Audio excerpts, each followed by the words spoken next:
প্রাপ্তির প্রত্যয়ে বরণকারী বাংলা নববর্ষ 1403।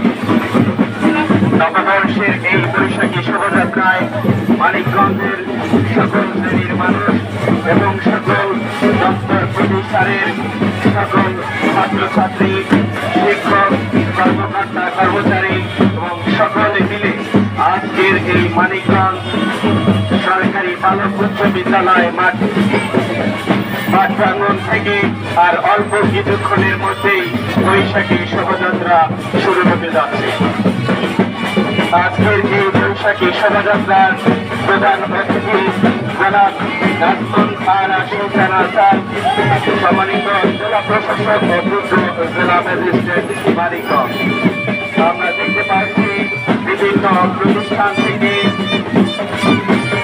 ছাত্রছাত্রীবৃন্দ বিভিন্ন ব্যানার এবং বিভিন্ন রঙিন